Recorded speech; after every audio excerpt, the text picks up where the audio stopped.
Halo,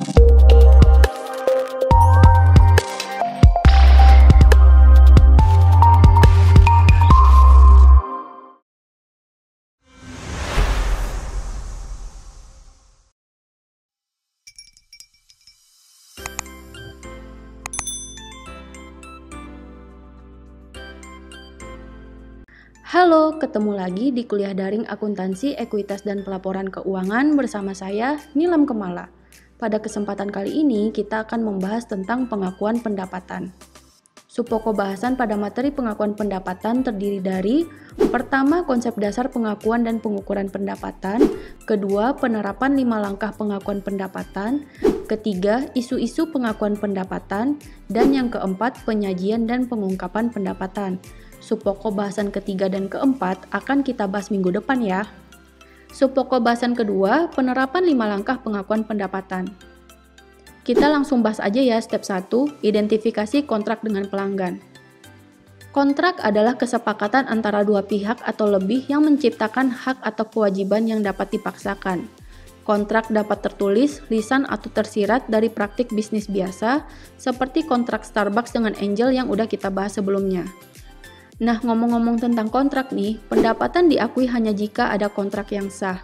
Saat menandatangani kontrak dengan pelanggan, perusahaan memperoleh hak untuk menerima imbalan dari pelanggan dan memikul kewajiban untuk mentransfer barang atau jasa kepada pelanggan. Kombinasi dari hak dan kewajiban pelaksanaan tersebut menimbulkan aset bersih dan kewajiban bersih.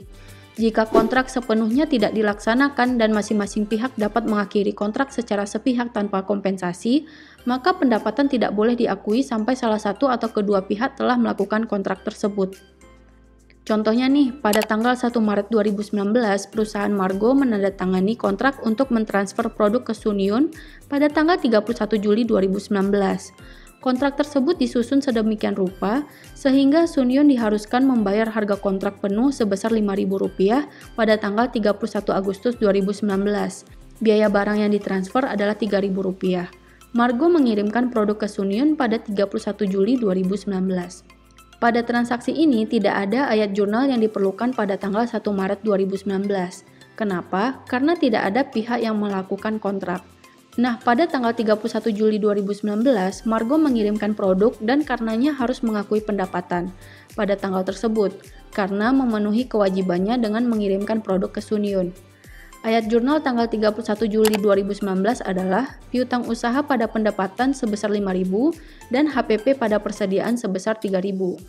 Nah, tanggal 31 Agustus 2019, ketika Sunyun membayar kontraknya secara penuh, maka Margo mencatat kas pada piutang usaha sebesar Rp5.000. Berikutnya step kedua, pelaksanaan kewajiban terpisah. Kewajiban adalah janji untuk menyediakan produk atau layanan yang berbeda kepada pelanggan. Suatu produk atau layanan akan berbeda ketika pelanggan mengambil manfaat dari barang atau jasa secara terpisah atau bersama-sama dengan sumber daya lain yang tersedia. Tujuannya adalah untuk menentukan apakah sifat dari kontrak perusahaan adalah untuk mentransfer barang dan jasa individu kepada pelanggan atau untuk mentransfer item gabungan atau barang atau jasa individu. Contohnya nih, ilustrasi pertama, asumsikan Tata Motors menjual mobil ke dealer mobil Marquardt dengan harga yang mencakup layanan telematika selama 6 bulan seperti navigasi dan diagnostik jarak jauh. Layanan telematika ini secara teratur dijual terpisah oleh Tata Motors dengan biaya bulanan. Setelah periode 6 bulan, konsumen dapat memperbarui layanan ini secara berbayar dengan Tata Motors. Pertanyaannya, apakah Tata Motors menjual satu atau dua produk? Jika dilihat dari tujuan Tata Motors, maka Tata Motors menjual dua barang, yaitu mobil dan jasa telematika. Keduanya berbeda karena dapat dijual terpisah dan tidak saling bergantung. Ilustrasi kedua, Softtek Inc. melisensikan Customer Relationship Software ke perusahaan Lopez. Selain menyediakan perangkat lunak, perusahaan berjanji untuk menyediakan layanan konsultasi dengan menyesuaikan perangkat lunak secara ekstensif dengan lingkungan teknologi informasi Lopez, dengan total pertimbangan Rp600.000. Dalam hal ini, Softtek menyediakan layanan yang signifikan dengan mengintegrasikan barang dan jasa ke dalam satu item gabungan yang telah dikontrak Lopez. Selain itu, perangkat lunak secara signifikan disesuaikan oleh Softtek sesuai dengan spesifikasi yang dinegosiasikan oleh Lopez. Apakah fakta-fakta ini menggambarkan kewajiban tunggal atau terpisah? Untuk kasus ini, lisensi dan layanan konsultasi merupakan produk yang berbeda tetapi saling bergantung, dan oleh karena itu harus diperhitungkan sebagai satu kewajiban kinerja. Step ketiga, harga transaksi. Harga transaksi adalah jumlah yang diharapkan perusahaan untuk diterima dari pelanggan. Sebagian kontrak biasanya mudah disepakati oleh kedua belah pihak, sedangkan sebagian kontrak lainnya perusahaan harus mempertimbangkan pertimbangan variabel, nilai waktu dari uang, pertimbangan non-cash, dan imbalan yang dibayarkan atau terutang kepada pelanggan. Pertama kita bahas dulu pertimbangan variabel. Pada pertimbangan variabel, harga tergantung pada kenaikan harga, diskon volume, perabat, kredit, bonus kinerja, atau royalti. Perusahaan memperkirakan jumlah pendapatan yang harus diakui dengan menggunakan expected value dan most likely amount. Expected value adalah jumlah tertimbang probabilitas dalam kisaran jumlah yang memungkinkan. Expected value mungkin tepat digunakan jika suatu perusahaan memiliki sejumlah besar kontrak dengan karakteristik serupa. Pertimbangan ini dapat didasarkan pada hasil dan probabilitas yang terbatas. Sedangkan most likely amount adalah jumlah tunggal yang paling memungkinkan dalam berbagai pertimbangan. Most likely amount akan tepat digunakan jika kontrak hanya memiliki dua kemungkinan hasil. Berikut contohnya. Peabody Construction Company menandatangani kontrak dengan pelanggan untuk membangun gudang seharga Rp100.000 dengan bonus kinerja sebesar Rp50.000 yang akan dibayarkan berdasarkan waktu penyelesaian. Jumlah bonus berkurang 10% per minggu untuk setiap minggu di luar tanggal penyelesaian yang disepakati. Persyaratan kontrak serupa dengan kontrak yang pernah dilakukan Peabody sebelumnya.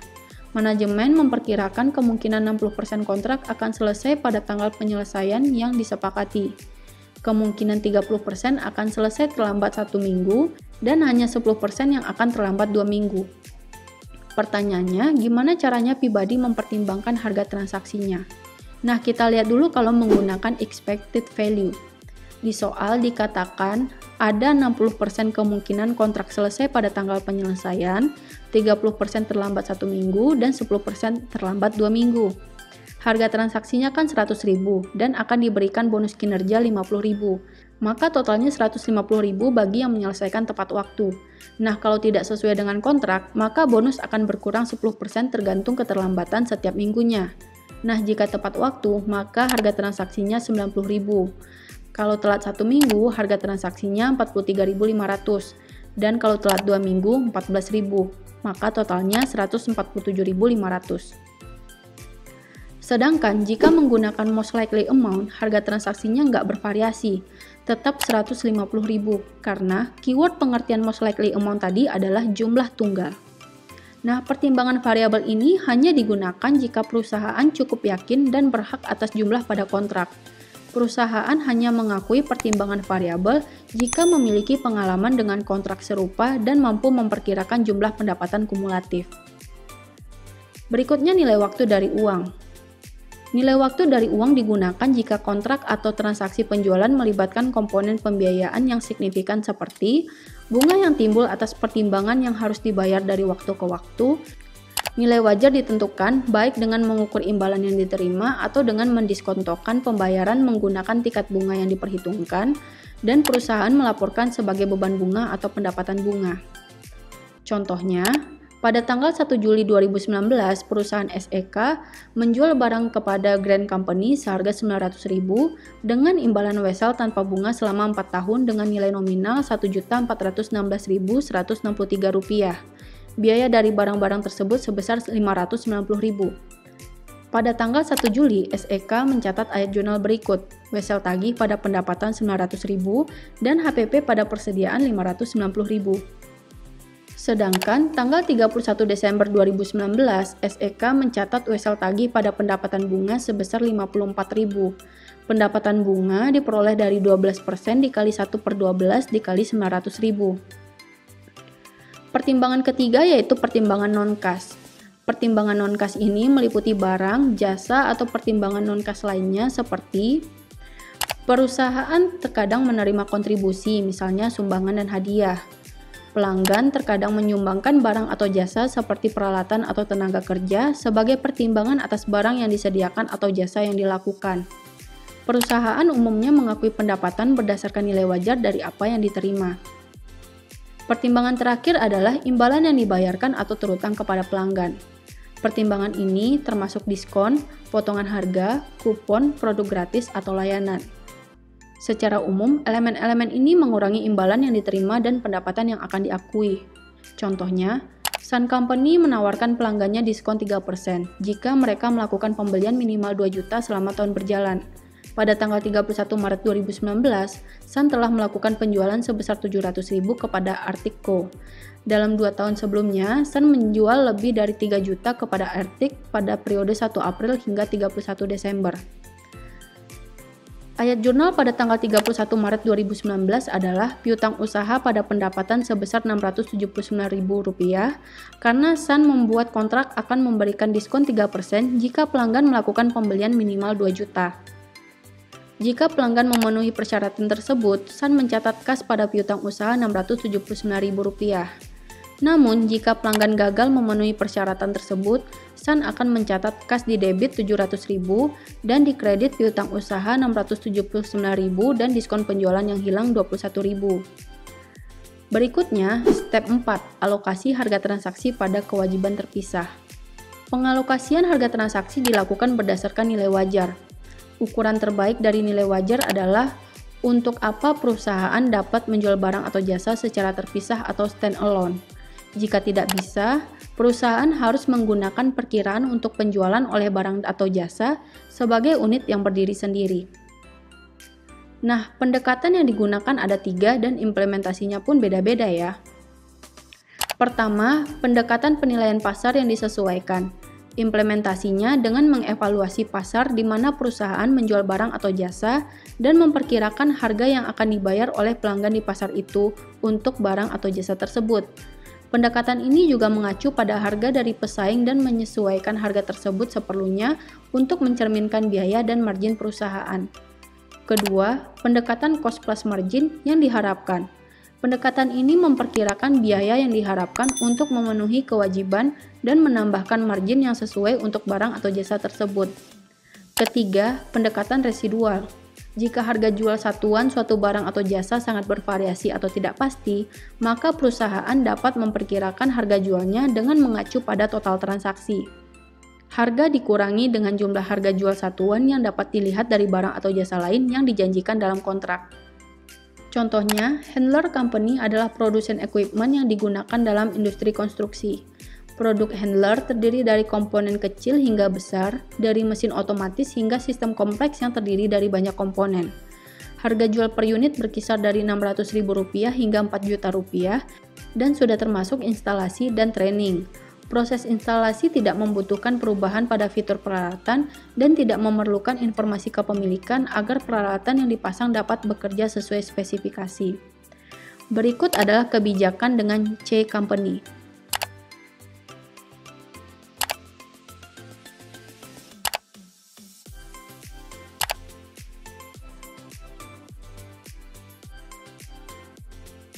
Pertanyaannya, apa kewajiban akuntansi atas penjualan peralatan?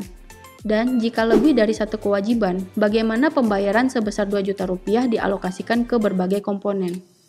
Untuk pertanyaan pertama, jawabannya adalah tujuan utama handler adalah menjual peralatan. Layanan lainnya seperti pemasangan dan pelatihan dapat dilakukan oleh pihak lain. Akibatnya, peralatan, instalasi, dan training adalah 3 produk atau layanan yang terpisah. Masing-masing barang tersebut memiliki harga jual yang berdiri sendiri dan tidak saling bergantung. Sedangkan untuk pertanyaan kedua, total pendapatan sebesar Rp2 juta akan dialokasikan ke 3 komponen berdasarkan harga jual masing-masing. Harga jualnya 2 juta dengan biaya instalasi Rp20.000 dan biaya training Rp50.000, sehingga total biayanya Rp2.070.000. Maka alokasinya adalah untuk equipment sebesar Rp1.932.367 yang diperoleh dari 2 juta dibagi Rp2.070.000 dikali 2 juta. Untuk instalasi Rp19.324 dan untuk training Rp48.309. Maka ayat jurnal tanggal 1 November adalah di debit kas 2 juta dan di kredit pendapatan instalasi 19.324, pendapatan diterima di muka yang merupakan pendapatan dari training sebesar 48.309 dan pendapatan penjualan 1.932.367 rupiah. Dan untuk mencatat HPP-nya, kita asumsikan HPP equipment-nya 1.500.000, maka ayat jurnalnya HPP pada persediaan 1.500.000 rupiah. Asumsikan handler mengakui pendapatan training secara garis lurus mulai 1 November 2019 atau Rp4.026 per bulan. Maka tanggal 31 Desember ayat jurnalnya adalah pendapatan diterima di muka pada pendapatan training sebesar 8.052 yang diperoleh dari 4.026 dikali 2 bulan.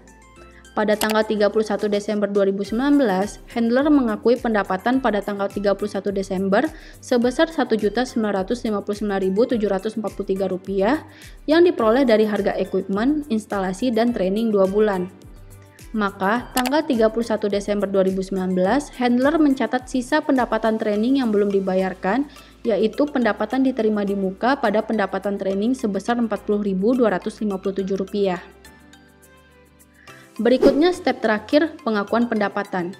Perusahaan memenuhi kewajibannya ketika pelanggan memperoleh kendali atas barang atau jasa. Nah, peralihan kendali dari perusahaan ke customer memiliki beberapa indikator. Pertama, perusahaan memiliki hak untuk pembayaran atas aset. Kedua, perusahaan telah mengalihkan hak legal atas aset. Ketiga, perusahaan telah mengalihkan kepemilikan fisik aset. Keempat, pelanggan memiliki risiko dan manfaat kepemilikan yang signifikan. Dan yang kelima, pelanggan telah menerima aset. Nah, untuk mengakui pendapatan, maka dibutuhkan metode untuk mengukur progres penyelesaian kontrak. Metode untuk mengukur kemajuan harus menggambarkan transfer kendali dari perusahaan ke pelanggan. Metode yang biasa digunakan adalah metode cost to cost dan unit of delivery. Tujuan metode ini adalah untuk mengukur sejauh mana kemajuan dalam hal biaya, unit, atau nilai tambah. Oke, sekian dulu pembahasan tentang materi minggu ini. Sampai jumpa minggu depan dengan topik yang berbeda. Bye! Pertemuan 9 selesai.